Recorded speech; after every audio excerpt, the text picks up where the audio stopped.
before I start, I have to tell you that, like, I've grown up with ODEL. So it's, for me to sort of like have you here is not something that I ever thought like I'll be like sitting in the same room as you, because like all my life has been, you know, from Dickman's Road to when you opened, and like everything was like when you guys did the decor, we would wait to see what you were going to do, and you made it so cool because it wasn't just, you know, you're used to white and red and green, right? But there was purple one year and there was blue and then there was white Christmas. So like it really sort of opened a lot of like a different way of thinking. And I must say, like, so when I was like, they said, okay, shall we do it? I said, really? Like, even before I knew what spring and summer was, I knew ODEL. So it's an absolute so nice. Honor for me to have you here today. Wonderful. Thank you so much. It's lovely to be here. We all know you from the inception, from the start of how you started ODEL. And that's the kind of Otara that we've heard of. But what was young Otara like? What was your childhood like? Well, it's many decades ago. It feels like a lifetime, many lifetimes ago to talk about it. But anyway, so I mean, I was a very free child in the sense of, all I wanted to do was to help animals and to visit the jungles. My parents used to always take me to Yala and Vilpattu even as a child. Because I just loved to be in the jungle, and my greatest dream was to help animals and live in the jungle. That was my childhood, and I didn't like studying at all. It never interested me, and but I loved sports, and I loved swimming and dancing. I was a ballet dancer. I was a really good athlete in hurdles and high jump. And I was a fairly good swimmer as well. And I just loved to compete. And I loved to win, and I loved to compete. I would really work really hard to get to the top, so as to win all these cups and medals. And eventually I ran for Sri Lanka as well. Oh, I never knew that. Yeah, I mean, at that time I was part of a club, and then I think one or two meets, like I did represent Sri Lanka. That was my childhood, and my parents also were very, they were very tolerant of all my very different way of life, and they were very tolerant of me not getting good grades, and they used to let me have ducks and rabbits and dogs, and I used to keep rescuing squirrels that fell into our garden. And they were like, everybody's welcome. Yeah, they loved it, and so that was great. That was pretty much my childhood. So did that sort of shape you? Because now, as a mom, like I would say I do emphasize on education, but like you've done fabulously well for yourself. So is there anything that you would look and be like, did you apply any of how they sort of brought you up to when you brought your kids up? My parents were very hardworking, in the sense of my father was working at Aitken Spence from quite a young age, and he worked hard to build his career. And my mother started a school for special children with special needs, and she started with like one or two children, and now it's still, at 91, she still runs it today. It's got over 200 children and lots of others who come in. That was always in our life and in our background. So they were very committed to those roles, as well as us, our children.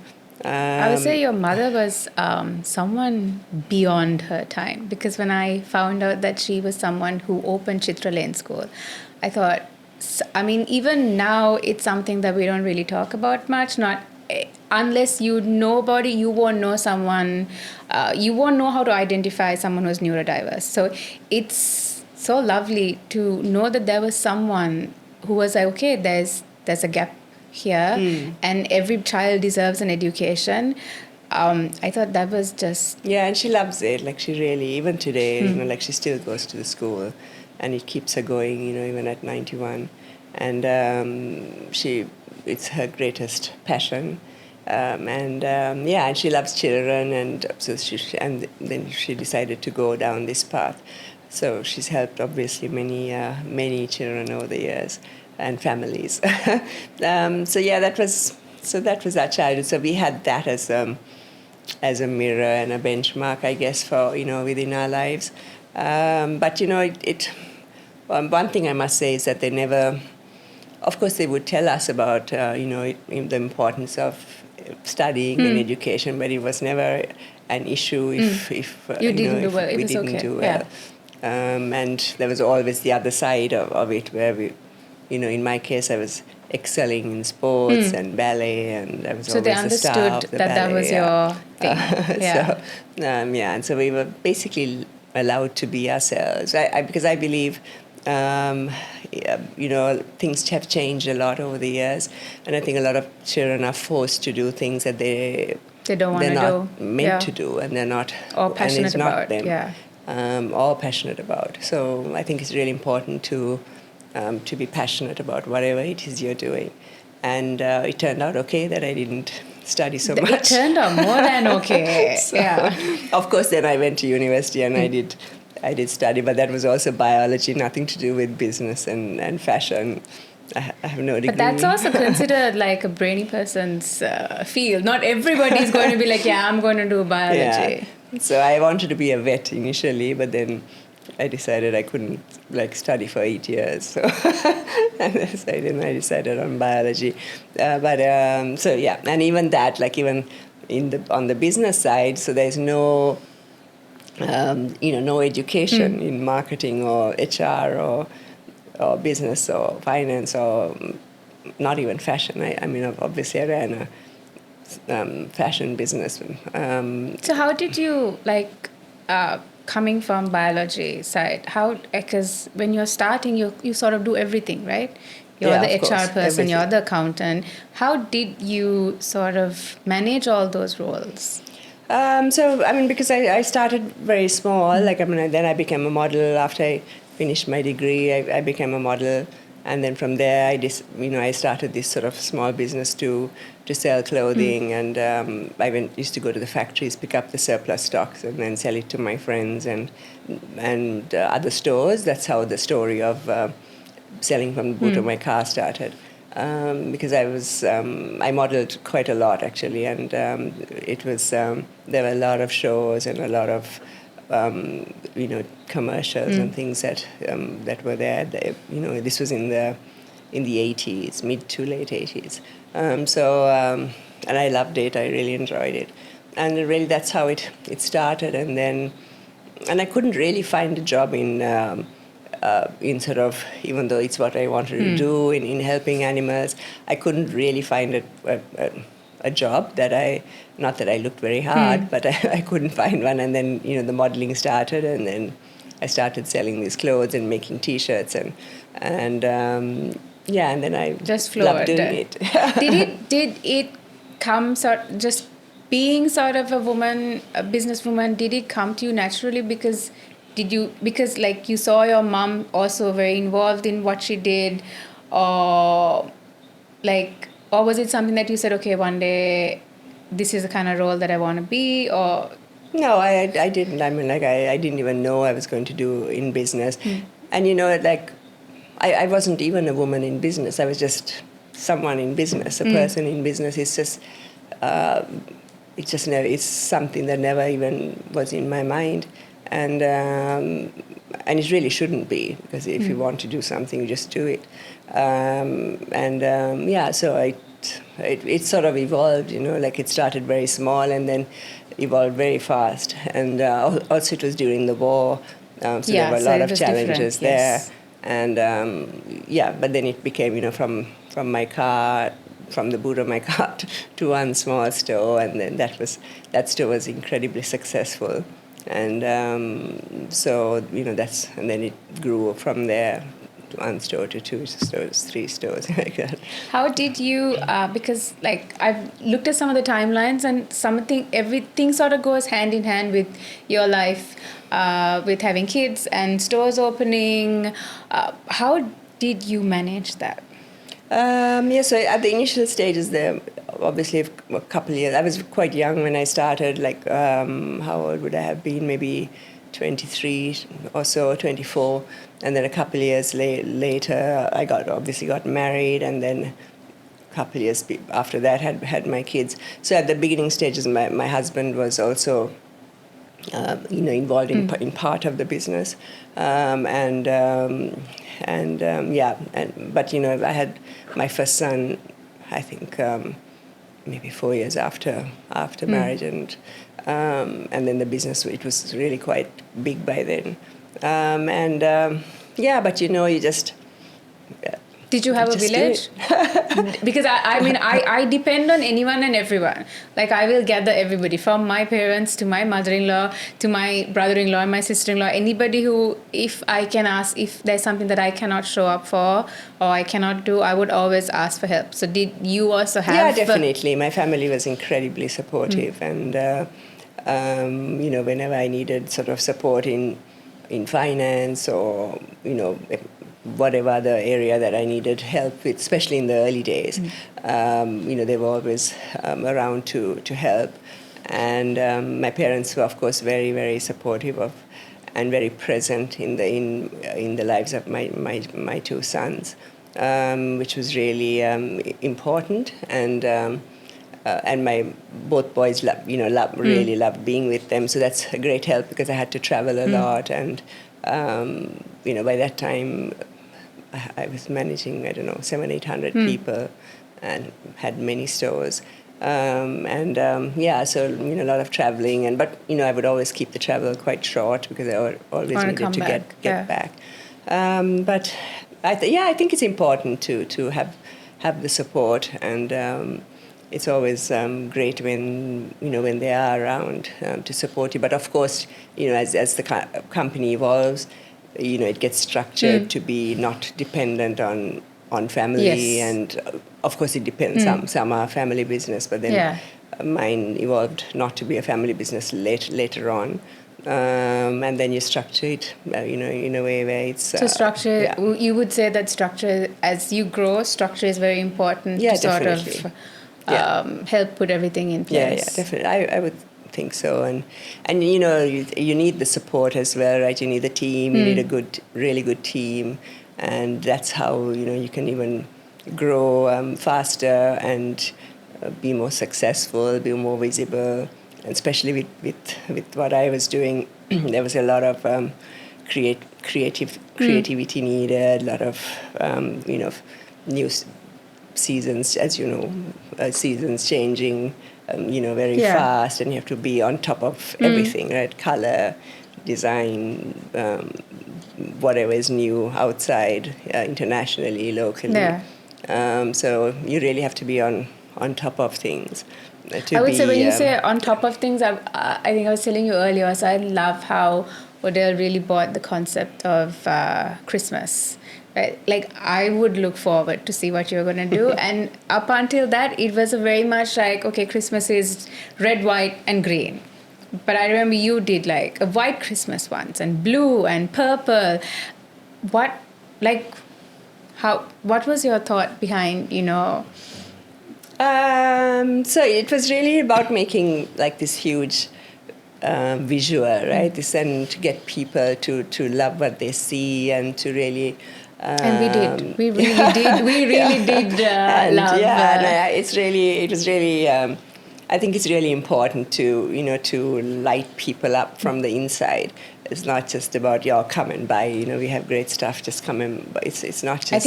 I think it's a part of my core memories. I would say it's part of.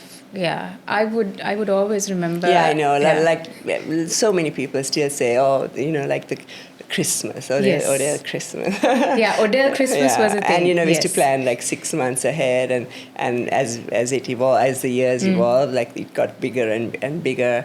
And I still love doing it as well. And we used to make all these. It took a lot of effort and time to create it and to make it and to implement it.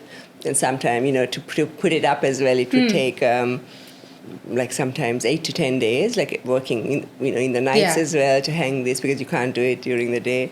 So yeah, it was, and yeah, we had magical creations. Do you ever look back at a moment and you're like, oh, I can't believe we got through it? Was there ever like a moment that you thought something and something else turned out, or it just... Yeah, of course, there are things that always like that, happen like that, or something doesn't go up the way it's too heavy, or it's made wrong, or so many different things. But there's always a way around it, and there's always sort of this drama that happens in some form. But it eventually, you iron it out, and it works out better than what it was supposed to be. And yeah, it was. And from the very beginning, we used to do it. I want to know what was your favorite Christmas decor? What was that? I had one of my favorites was Paradise. It was called Paradise Lost. I don't know if you remember, with the peacocks and, and the birds. And I remember the ODEL magazine also, because I think back in the day that was like the only store that would, when you walk in, there was a magazine. Every month, I think, we used to do the magazine. And so a lot of effort went into that. And there was some amazing Christmas. Then some time ago, I don't know if you remember, we wrapped the whole building in the castle, and it's sort of this fantasy fairy tale. How do you come up with these things? Do you finish one Christmas and go, okay, pretty I'm much already actually. going to... Pretty much. You think, yes, you have this space to breathe before you have to think of the next one, and before you know it, it's like around the corner. Because 6 to 7 months, 6 months at least. Because we had to, a lot of stuff was made here, some stuff we had to bring down, and then it's not only the decor, right? Then we had all the product around it, and the fashion, even the theme, style, so much. So it's a huge effort, and also of course it's a huge team effort. Like it's quite a big effort. But it was all exciting. I always laugh and I say, like, in our family, it's an open secret that my mother-in-law's favorite child is her business, right? It's spring and summer. So do you also feel like, yes, ODEL was also a child, like your child? Yeah, of course. Of course it was. Especially when you started when you're in your early 20s, and it was my whole life, really, in the sense, basically my whole life. And also it used to... It was my whole day, my whole life. Of course, I had my family and other things. But, even a lot of my other activities, my travel, everything revolved around the business. But I loved it. Even when you travel, even events you go for, everything is usually, for the most part, around that. So... but it was a truly unforgettable time. Because now you say it was at that point, it was your life. So when you were done with it, you were like, okay, when you sold it, did you wake up the next day and go, oh, what am I going to do now? Like you have this schedule that's fully opened up, and you're like, oh, did that switch take time for you? No, because I had because it wasn't sudden at all.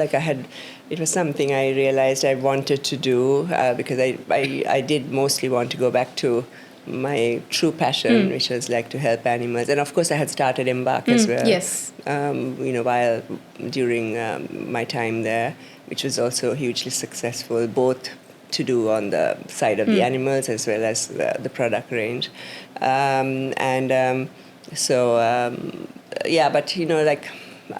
I wanted to, and I couldn't, even though we were doing a lot with the, with the dogs and the adoptions, and I was not hands-on at all with it, because I was on the business side, so I would obviously monitor it, but I couldn't be that involved. And I just thought it's time to, to sell out and move to what I really was truly passionate about. Not that I wasn't passionate about this, but my childhood passion. Yeah, childhood passion. I mean, I always think that this one dog sort of made a difference to all the other dogs out there. Nico. Yeah. So it was after rescuing him that you thought. Yeah, because I actually had pedigree dogs before when I was a child, and of course the pedigree dogs at that time were different to now, in the sense of, you don't get pet shops. There were no pet shops, which I'm not, a fan of at all. I think they're quite cruel, most of them. So you had to go to somebody's house, and then you would actually see the pups there with the mom, and obviously when they're big enough, and then so it was like that. It wasn't like ripped from the mother when they're babies and put into a shop and you go and shop for one. But anyway, even after that, then suddenly I was also at a time because when I started, I actually started selling T-shirts to raise money to help elephants. There was a wildlife project. I remember. You all had a T-shirt, right? Like with the elephant line drawing. Yes. Yeah, I think they still sell it today. So those, the monkey, elephant, porcupine, and crocodile, like I made that to raise money to fund this project that the wildlife department was doing at that time in the 80s. And then I raised the money, and I actually gave it to them. And that was, so, from that time I always did things like beach cleanups and tree planting. This was in the 80s. And then, different things. And then suddenly I realized, like, I'm doing so many different things, but I'm not really making an impact in one area. And that's when I decided to help the street dogs, and because I used to see them, on the street, and I feel like you all really did make a change, because up until Embark kind of said, street pooches are cool, a lot of people weren't taking in street pooches. No, and that's why I wanted to do it, because people, it was like not the dogs to have. Yes. I mean, even myself, right? Yeah. Even I had pedigree dogs, So, and then, they were being abused. People would throw stones at them, chase them, do all these things. And that's why I wanted to give them a platform to be visible and to make them fashionable to own. And then also have the brand with it, so it makes it more fashionable, and then from the sales of that, part of the sales of that, we used to do all the work as well for the I really feel like, because it was a brand like ODEL talking about it, people were more willing to accept it. Because if it was any random person saying, you need to do that, most probably a lot of people wouldn't have listened. I mean, it definitely, I know, like, it definitely brought a lot of change, and that was the objective, and it wasn't also started to, to be something that just I do, or just, or just basically what I do or whatever. It was supposed to be for everybody to do it, for everybody to realize how beautiful they are and how valuable they are to our country. So that was the whole idea. And I knew I had the platform and the voice and the ability to give that visibility to them. Of course it was hugely successful. We've found homes for over 6,000 and treated thousands, and still do it today. So no, I also know, like, now even I've got a calendar, and both my kids, so they wait, and they're like, by the end of November, they're like, Amma, you got to get the Embark calendar for us, right? So those are little things that have also just become like a part of the household. Yeah. What does Embark have in the future for it? Is there anything? So I mean, obviously it's about, I don't know, 18 or 19 years, I think, since I started, and honestly, I don't do as much as I used to, in the sense I used to do a lot of programs out of Colombo, and a lot of education programs and campaigns, and lots actually, but I do less of it. I still do the rescues, and less of the rehoming and adoption days as well, because it got to a point where it was really difficult to find homes. But having said that, last month we found homes for about 6 puppies. So certain things I've scaled down. Because But you you've can't scaled do up everything. on social media. I can see you on. What made you be like, okay, I'm going to get on TikTok and do funny videos? I know. I don't know. Because I enjoy it. That's No, but and I some of the do, stuff yeah. are really funny because I saw one, like, someone's teaching you how to eat rice. Oh, yeah. And you're like, I and just that's find- such a, no, it is. And then, I mean, that's how it tastes because you have to have a lighter side as well, and you have to be able to enjoy the other side of things, and just have fun, like if it's something you like to do, then you just do it, and if it's something you find funny, then you just But they are funny, yes. just do it. And sometimes it's like, why is she doing that? Like, she's a businesswoman. I'm like, no, like, But you don't there's have to another be side to you. you don't have to be serious. And I like it. I mean, I think it's great that you can have different sides and just be okay with that. Like, even when I started Embark, like, I used to, obviously I used to be with the dogs and on the street, and then even at that time, so many people were like, what is she doing? Like, why is she like, and dog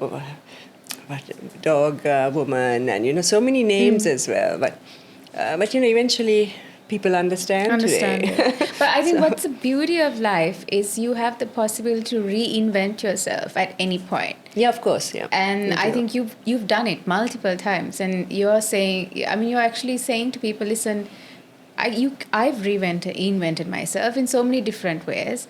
It's truly possible, and you can still not lose yourself in the reinvention of it. Yeah, of course, yeah. That is beautiful. Yeah.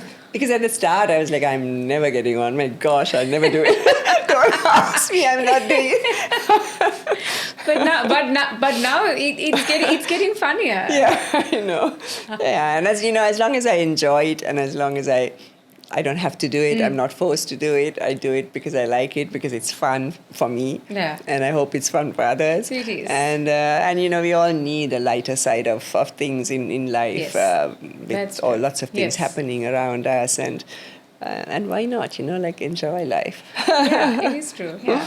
So I read that it says that you are the first female entrepreneur to take a Sri Lankan company public, right? I mean, how did that feel? Like, when ODEL was getting bigger, at some point were you like, yeah, I'm going to try and do this, like, this is one of my goals, or it was just something that suddenly you were like, yeah, let's give it a shot?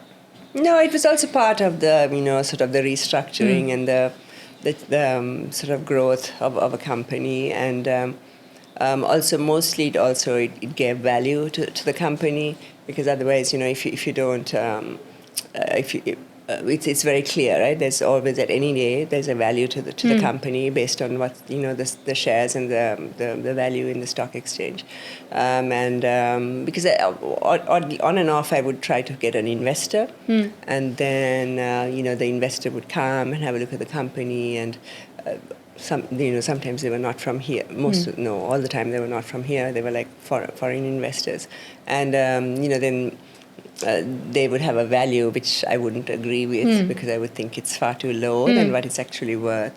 And then I think that was one of the main reasons. And then subsequently, after it was listed, 48% was sold to Parks in Malaysia, who's a huge retailer, and who then brought in the money to Sri Lanka as well, and the company. So then it's easy to do when there's a value. So looking at that story, do you have any sort of advice for any entrepreneurs out there who would like to go down the steps that you've taken? Like, is there anything that you can be like, okay, these are few things that you can try, or do's not, or no, not to do's? I can't say not to do, because it always depends on the individual. Your goal, your vision, and but I would say not to do is to spend huge amounts initially, and then try to start a business by spending a lot of money, and then expecting the business to come in. I think it's always a challenge, and you have to. I always say just to start small, but a lot of people don't have patience, and then a lot of people kind of see others have done it, so I can do it as well. I think you have to be really cautious with that, because you never and know. Realistic. Yeah. And then if it doesn't work, like even if you have to make a change, then you're already like stuck in this sort of big burden sort of situation, and it's very hard to maneuver from that. So yeah. Other than that, just follow your path. Like not someone else's path. What you think is right for your business, for you, for your customers, and make it really exciting. Do you think when you started out, there was no social media. It was word of mouth. So your product had to be really good for someone to go and be like, okay, you know what, I bought something. I definitely think you should, to recommend it. But now there's social media.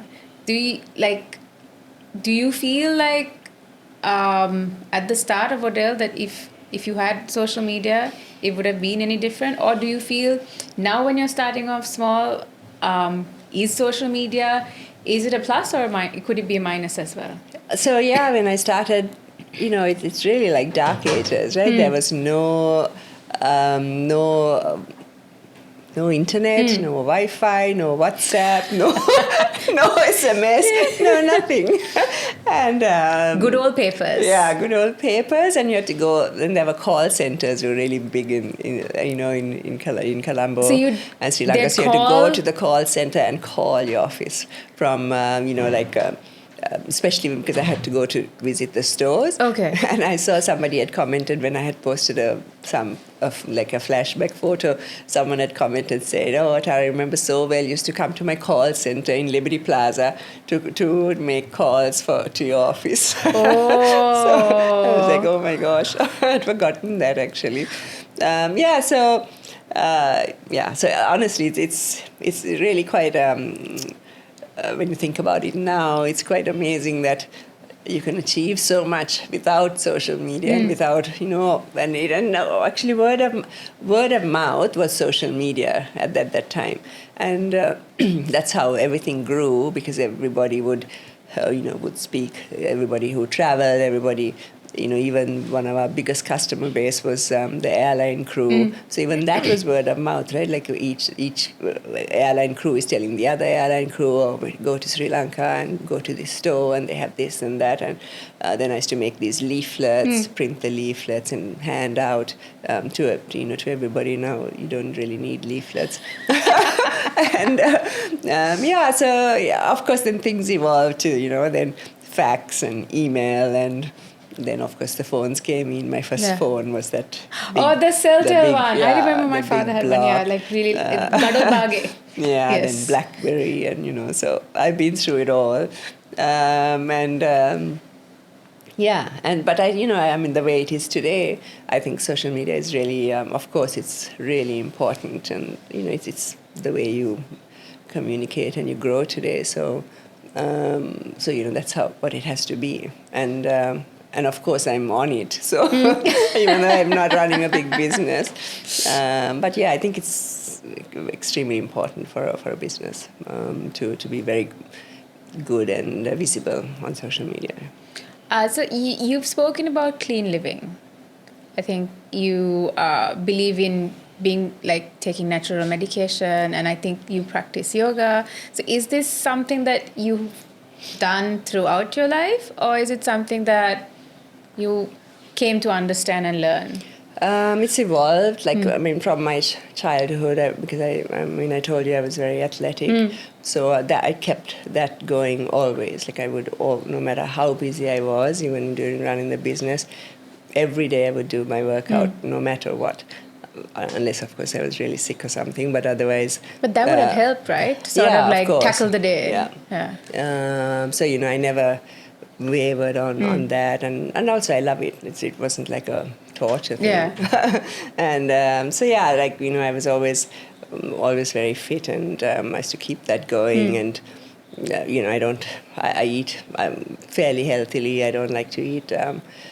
I don't eat any fast food. I don't eat much fried food.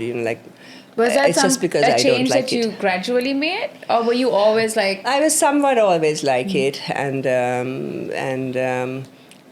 don't eat the meat, so I was somewhat like that all along. But of course, even that was progressive. It wasn't all from the start, and and then I like it. Do you That's how I feel? do. Does it feel different? Because I mean, I also believe in natural medication, and I think I'm slowly trying to see how I could sort of avoid the junk and all. But I'm not there. I'm definitely not there yet. But do you feel different, like when you made that lifestyle change? Like, yeah, of course, but it wasn't like a huge change for me. It was just It's gradual. just gradual change of what I don't like to eat or what I don't like to. And yeah, the medication part, yes, was also. I mean, of course, I do take it if it's absolutely essential. Otherwise, otherwise I don't. Yeah, I mean, of course, it does make a big difference, and I don't. It's not something I force myself. With the food, I don't drink. I obviously don't smoke, and it's nothing I'm forcing myself to do. It's just I like it, and it's just how it is, and now I hardly eat any sugar. I want to get there. Yeah. So very rarely. Did you ever have a sweet tooth? Yes, very much really? so. Yeah. How? So that is something that has evolved as well lately. How did you get here? I want to know how you did it. I want to achieve it. Yeah, it's not it's not like, oh, I want to have it, but I don't want to. If I want to have it, I have it. If I don't want to, I don't. I mean, if otherwise, I just don't. It's and once you're not sort of hooked onto things, it just if you want to have it, you have it. If you don't, you don't. So I do. It's so when you were running ODEL, I can imagine it would have been very stressful. Did you ever binge eat sweets? Was it something that you ever turned to? Yeah, of course, yeah. I mean, I'm used to only asking because I know someone like that. Yeah, of course. I mean, I used to eat quite a lot of it and enjoy it. But yeah, then came a point where I thought it's enough. And it's an addiction, right? Yes. Once you start, it's very hard to stop, Yes. And it is like an addict to get off it. But when you stop it, then suddenly you don't want it anymore.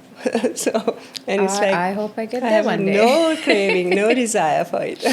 But like I said, if it's something I want to have, then I will. It's not like I'm banning myself from it. You give yourself the freedom to. So I do have a coffee every day, though. That I have with sugar? No, sugar. See, yeah, but that's. I don't drink coffee or tea, so that way I can avoid the sugar, but the chocolates, that's the problem. Yeah. So I know that history is always going to talk about you. Like, we will talk about you, my kids will, and Sri Lankan history is always going to talk about you.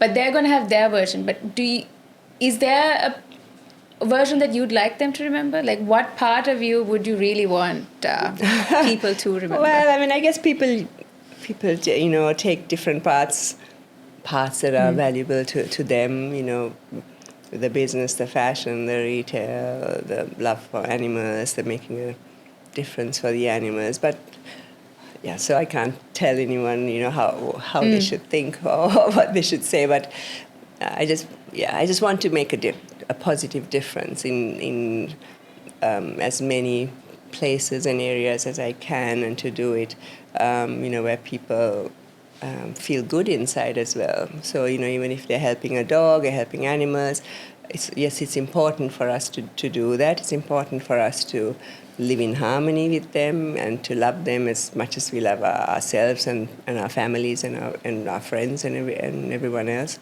But, it's also should make you feel good as well. So, everything is like to make a difference, like a positive difference to me for the, to make the country better, people better, communities better. I think we can do so much more as well, but That's true. I will only do what I'm able to do. Any plans in the future? Anything that? Right now, I'm quite enjoying doing what I like to do and having some time as well for myself and making my fun videos and helping animals and traveling a little bit. Not much. I don't travel that much anymore, but I still do a little bit. And we'll see how it evolves. Yeah. You know, I don't know. Let's see what happens. So my final question: if you could give any advice to up and coming entrepreneurs or anyone hoping to start something, anything you would say for them? I think most of all, is to do what you love to do. You know, I think it's so important to do, what you're passionate about, what you love to do, and always to somehow try it out. You know, even if you're doing something else now, to find a way to change it, to do it, or do it in a small way, then maybe it'll evolve to what you really love to do. Because I think it's important to live life, doing what you are passionate about, and being passionate and loving what you do is also that brings really good results. And I think that would be the key thing: to be kind to people, to be kind to animals, to be kind to the environment. Thank you. Thank you so much for being here today. Thank you for having me. Yes.